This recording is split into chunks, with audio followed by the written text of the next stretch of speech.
Mr. Ford, what advice would you give a young lady wanting to become President of the United States? Well, I hope we do have a young lady at some point become President of the United States. I can tell you how I think it will happen, because it won't happen in the normal course of events. Either the Republican or Democrat political party will nominate a man for president and a woman for vice president, and the woman and man will win. So you'll end up with a president, a male, and a vice president, a female. And in that term of office of the president will die, and the woman will become president under the law or constitution.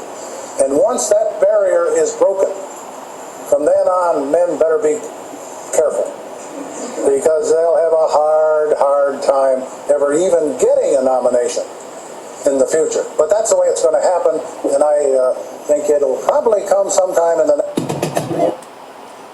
Is this predictive programming or what? And Gerald Ford said that in 1989. Shalom, first and foremost, I'd like to give all praise to Yahweh, Ba'ashem, Yahweh Shai, Ba'ashem, Rakah Kadosh. Double honors the elders and apostles, the great millstone, who are teaching this truth and sincerity. And a shout out to your Akims out there in the four corners of the earth proclaim this truth. Rakah the Yahweh, Rakah the Yahweh Shai, Ba'ashem, Rakah Kadosh, Brakatum. So, either way though, he ain't dead yet, but, you know, that's what they're saying, though, that Biden's going to die before he even finishes the term. You know, and of course, yeah, he is old. He's, what, 82 years old and all that? And it's all set. It's all set up. I mean, you can see that. You can see that. Literally, it's set up. You know, either way, though, it doesn't matter whether Trump or Harris gets in. You know, again, Babylon the Great has a date with death. And the same thing I was talking about on the street. Of course, Esau tried to get in my video. You know how Esau is. Wants to try to get in your video, wants to try to debate you, tries to try to push JC, even though JC has no power anymore. You see, they've lost that. Esau's losing his power. That's just what it is at the end of the day. There's no more power in JC. Nobody believes in JC anymore. You know? Hey, you try to throw Jesus Saves to the homeless on the streets. You know? It might tell you to fuck off. You know? Hey, you know, isn't so-called Bethel supposed to be a Christian group? And they're the ones that are causing all the problems to the homeless here in Redding? You know, that's those things I was talking about on the street. But nonetheless, though, Esau still tried to get in my video. But I still went out there and talked, because that's what we were here to do. Biden tells Americans why he quit the presidential race. The U.S. president said he ended his re-election campaign because the country's future is at stake. The election in November will be an inflection point for the country, President Biden said in his first public speech after deciding not to seek second term and endorsing Vice President Harris as his replacement. Speaking at Oval Office on Wednesday evening, Biden said he is determined to unite the Democratic Party and pass the torch to a new generation. Yep, Generation Next. So like everything else, though, you know, we can see, though, that, you know, it's hilarious. Now, again, you know, he might end up in his grave. Now, in the Simpsons cartoon, it shows Trump in grave. But, you know, there's some other rumors going out about Trump, too, because, you know, they played the card of the Trump assassination attempt. Nonetheless, though, here's another one that I thought was interesting. Is Kamala Harris really black? Learn the truth. Kamala Harris is neither black nor smart. Well, no shit. Just somebody who's passed on. Because, believe it or not, Barack Hussein Obama ain't even a so-called African American.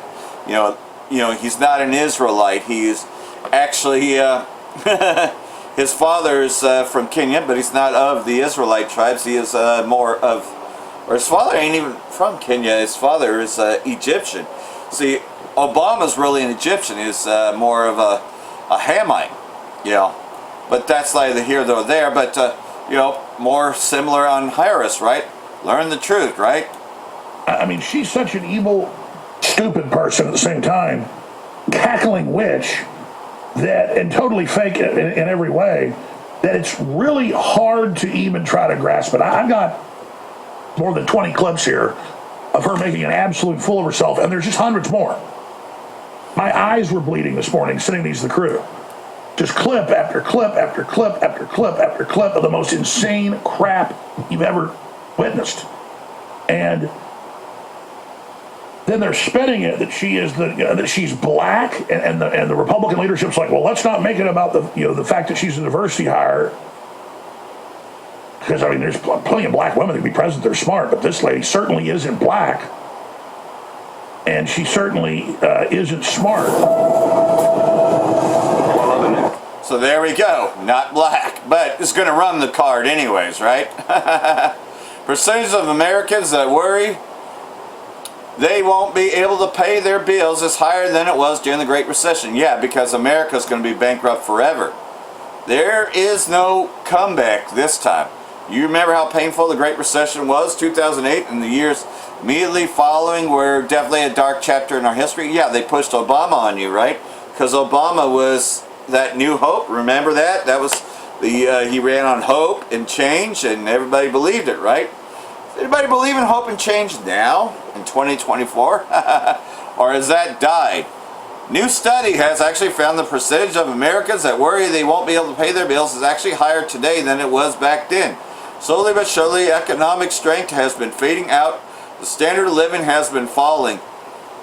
Unfortunately, we have reached a point where a very large portion of the U.S. population is really struggling. No shit. Almost 40% of all U.S. adults say they worry most of the time about their family's income won't be enough to meet expenses. Yeah, when you're living paycheck to paycheck and you're working 2 or 3 jobs, you're still dodging bills and just trying to shuffle all that to see what comes up next. And then when something like your car fucking breaks down or whatever, just found out that, okay, I had a sensor go out on my car, so I'm down to 1 car, but we're figuring this shit out. We Israelites, we've always figured that out, but man, these Edomites can't handle that when you give them pressure, right? They don't know what to fucking do. So here we go. Here's a premonition. They're going to try to kill Trump again and again and again and again. Warning founding member of Black Panther Party. Founder of the original Black Panther says Trump faces another attempt on his life. So he gave an interview with Alex, so we'll play some of it. If it'll play. Looks like that link doesn't work. Very interesting. Should I just hit the refresh button to try to get to work? Slovakia, unless I just lost internet. Now here we go with the stupid safety protocols, right? We're going to try to play that fucking link.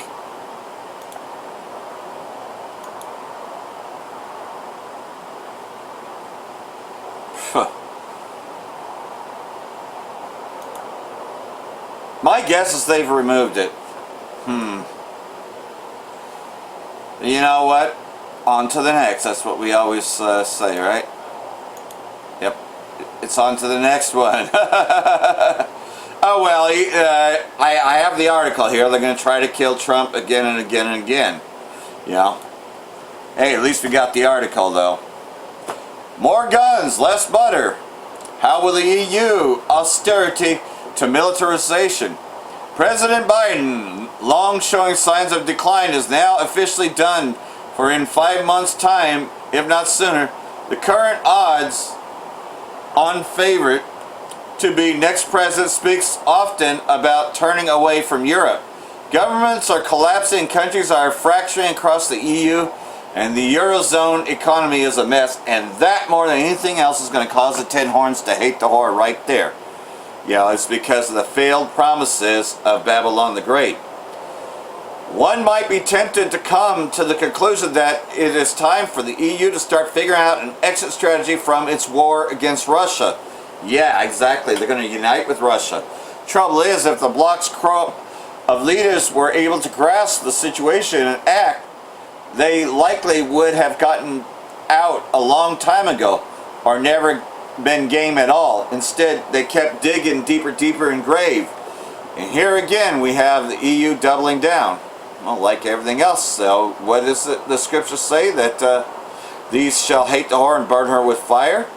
Well, like everything else, though, because they drank the juice. They went along with Babylon the Great. Oh, even more things to come, right?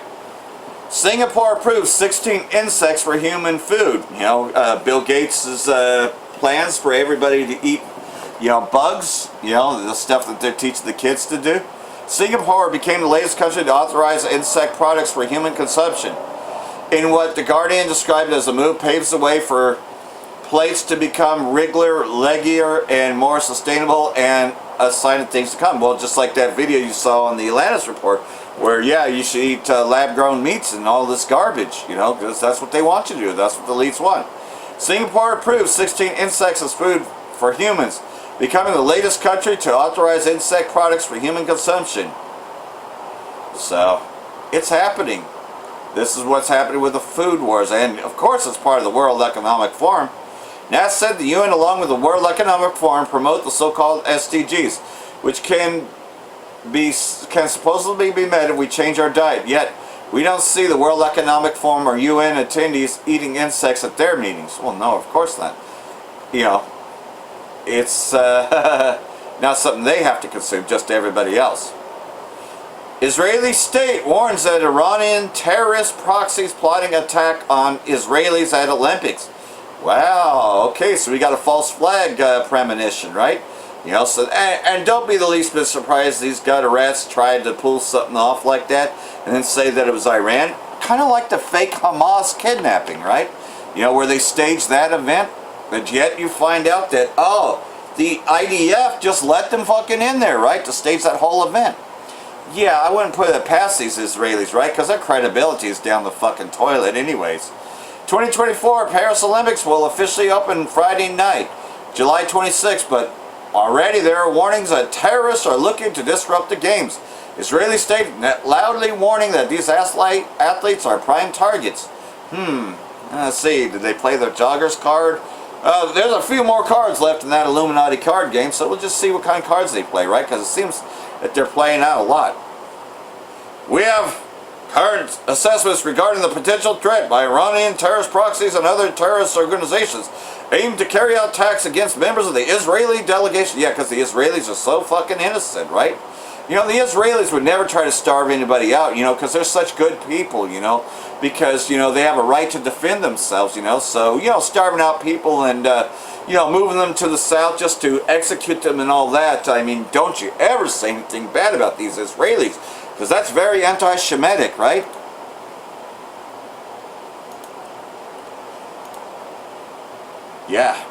Yeah, there is no safe place in Gaza, locals say, as the IDF continues its offensive simultaneously in various parts of the enclave. But bombs and missiles are far from the only threat. Mountains of rotting garbage and lakes of sewage that Gazans leave among pose a serious health hazard. And this is not just a potential threat, it is already a reality. Dr. Nasser from Kamal Adwan Hospital in Gaza's north has just received a new patient. I wonder who the real terrorists are. In the last months of the war, we have noticed the spread of skin diseases, bacterial diseases, viral diseases, and fungal diseases. We know who the goddamn terrorist is. It's Esau. It's Amalek. According to the UN, more than 300,000 tons of garbage have amassed in Gaza over the 9 months of the war so far. Two major waste distribution sites that the UN and the local government used and had access to before October are currently unreachable due to fighting and restrictions of movement imposed by the Israeli military. All this is harmful to us and our children. We have mosquitoes around us day and night, and there's also an insect that can cause paralysis in children. The smell and the mental state are exhausting us. Adults can't handle it, so imagine how it is for the children. International organizations have been warning for months that a severe sanitary situation will disproportionately impact children. Officials have reported that there are already at least 1.1 million cases of infectious disease in Gaza.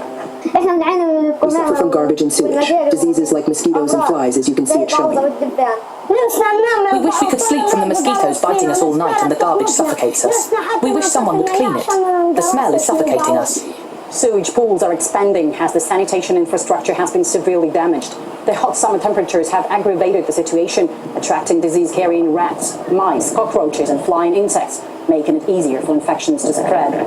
We live in shelters. We are forced to live in shelters. All the infrastructure in Gaza has been destroyed, as you can see. The sewage leaks into our homes. Our homes were demolished, bombed, and burned. So we are forced to live in shelters, which are also bombed and burned. But I'm supposed to believe that the Israelis are victims, right? Our situation is below zero. Look at the little children. Newborns have no immunity. They are sick. My daughter is a year and a half old. She's sick. There's nothing. No immunity. The sewage is killing us and the mosquitoes are killing us. Where do we go? PAX, the largest peace organization in Holland, has released the report War and Garbage in Gaza. It uses satellite imagery and open source investigative methods to visualize the extent to which you won't Gaza see is this on the drowning in mainstream. trash. The findings have revealed over 225 waste locations across the street, from massive hundreds of meters high piles to small dump sites, all becoming huge boiling pots with a deadly soup of pathogens and microbes. We die from rockets, and those who don't die from the rockets die from the epidemic. All our streets are garbage and sewage because Israel destroyed the entire infrastructure.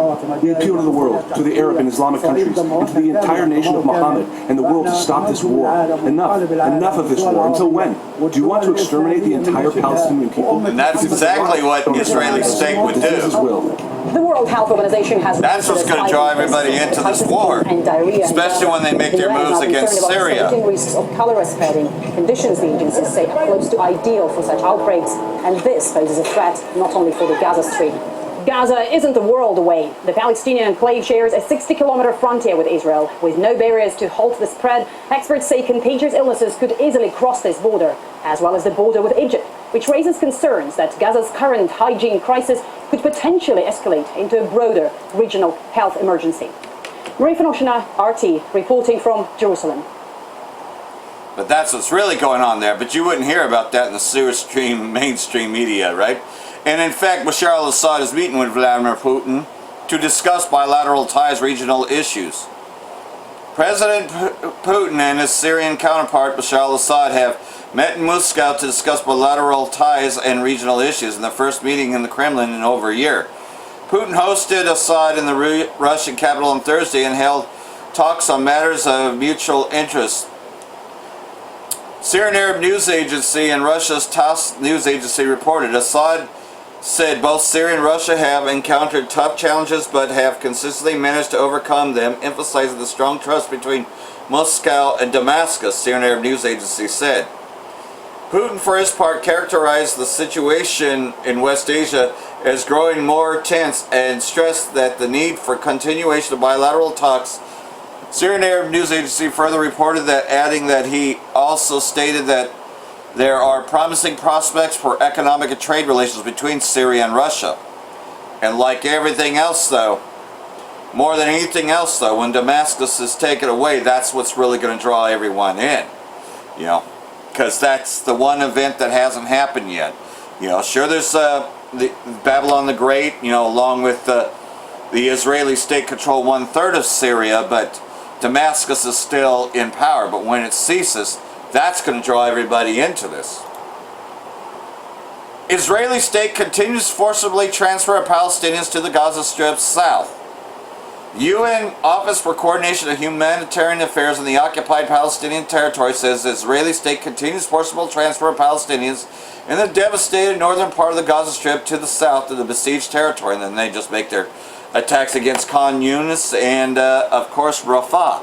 You know, where just they're murdering and executing everybody in this state. You know, pretty much though, it's a genocidal war, and you know, of course, Benjamin, not a Jew, was over here in Babylon. Putin discusses Middle East escalation with Bashar al-Assad. See, escalation, you can definitely say that things have escalated. President Putin told Bashar al-Assad his concern over growing tensions in West Asia at a meeting in the Kremlin late Wednesday. The Russian President Service said Assad's visit to Russia comes amid reports that Moscow could mediate diffuse tensions between Turkey and Syria. Relations between Damascus and Ankara have been bad for nearly 12 years. During the two leaders' first meeting since March last year, Putin told Syrian President his concern with the tendency towards escalation in West Asia. This also applies directly to Syria, Putin said. You know, because of course, like everything else though, Turkey is Gomer and he protects Turkey, of course. The Russian leader told his counterpart that there are a lot of issues to discuss regarding trade and economic cooperation. Assad responded by saying that while Russia and Syria have gone through very difficult tests over the past decades, relations between the two countries have maintained a level of trust. And that more than anything else, though, reconciliation between the two countries is important, both a political agreement for the Syrian conflict, for the stability in the entire region, Kremlin spokesman Dmitry Peskov said earlier this week. Commenting on reports that Turkish President Erdogan could meet with Assad in Moscow next month, Peskov said efforts to establish contacts between Turkish and Syrian representatives at various levels are on Moscow's agenda. So, you know that as well as everything else, though, that, that would piss the Israelis off, especially if Erdogan and Assad were on the same team. Because Turkey, Gomer, really does not like the Syrian Democratic Forces, does not like the YPG and the PKK, which control the terror groups, which is part of Occupy Jerusalem, part of those gutter rats, you see. So, again, that's what this is really going to draw a lot of people in. Israeli state failed to defeat resistance despite huge support by the U.S. and others. Leader of the Islamic Revolution, Ali Khamenei, underscores the Israeli regime's utter failure to defeat Palestinian resistance despite receiving enormous support on part of the United States and others. The strength of the resistance becomes more and more evident every day. And like everything else, though, the Zionist entity, is pretty much them playing victim and all that. It's not really working. Unspeakable scandal. Iran censures U.S. over criminal Benjamin Netanyahu's disgraceful visit Congress speech. Iran has hit out over the U.S. over the current visit by the criminal Israeli Prime Minister amid 9 months of the regime's genocidal war in the Gaza Strip. The criminal Prime Minister of the fake regime is embraced by its supporters after 9 months of genocide infantile in Gaza. Iran Foreign Ministry spokesman lamented in a post on his X account on Thursday. He added that the visit disclosed decades of deceitful efforts by the so-called Western civilization to portray an innocent and humanitarian image of it to the world and expose the callous and devil face of the U.S. policies to the entire world. And they're right about it, because there ain't no more infamous butcher and these goddamn fucking gutter rats than Esau himself. Amalek is the head tribe of Esau Edom, the least of the flock. And like everything else, though, there's going to be more and more outrage, especially when they make their move on Syria. And that is what's going to draw everyone in. But one more thing has to come to pass. Now, like everything else, though, there will be a longer version of this on my other backup channels, because there's just certain things that I know you cannot put on here, just for, being able to stay on YouTube. 3 new massacres in Gaza by the Israeli state occupation leave 30 martyrs. More recent genocide. Palestinian Health Ministry reported the Israeli occupation has committed during the last 24 hours 3 massacres in Gaza, leaving 30 martyrs and 146 injured. Casualties of the total ongoing occupation aggression for the 293rd day in the Strip has risen to 39,175 martyrs, 90,403 wounded, while more victims are still under the rubble and on roads, the ministry said in a statement. 14 Palestinians were killed in the shelling of the occupation of several areas in Khan Yunis in the early morning. See, like everything else, though, they're getting shelled in the south where they're being forcibly moved to. So the Israeli state can just go and wipe them out there, because there's no place for them to go to in the northern part. You see how this all works, and that's going to draw everybody into the war. But really, when they make their moves against Damascus, when they also try to draw Iran into this, and they're doing what they can. Draw Turkey in, all of them, because again, all these places are named in Ezekiel chapter 38. That's why Russia is going to safeguard them, as the prophecy states. And we're seeing this. We're seeing this prophecy come to life. Ezekiel chapter 38, verse 4, and it reads, "And I will turn thee back and put hooks into thy jaws and bring thee forth all thine army, horses and horsemen." In other words, a very strong Russia. All of them clothed with all sorts of armor, even a great company with bucklers and shields, all of them handling swords. You know, that is that great company, talking about Magog. Persia, Ethiopia, Libya with them, all of them with shield and helmet. Gomer and all his bands, the house of Tagarma, the north quarters, and all his bands, and many people with thee. You know, in other words, Russia is going to play a heavy role. Be thou prepared, and prepare thyself, thou and all thy company that are assembled unto thee, and be thou a guard unto them. That's who's going to broker deals, going to broker ceasefires, going to broker, hey, agreements, you know, that, no, you're not going to fire upon these territories, or else you're going to have Russia to deal with. But this is eventually going to spill out into a full-blown war. And like everything else, though, we're seeing it come to life. So hopefully this has been edifying. For that I want to say, Barak the Yahweh, Barak the Yahweh Shai, Ba'ashem Rakakadash, Wa Abad Babal. Barakathum to hopeful elect. Shalom.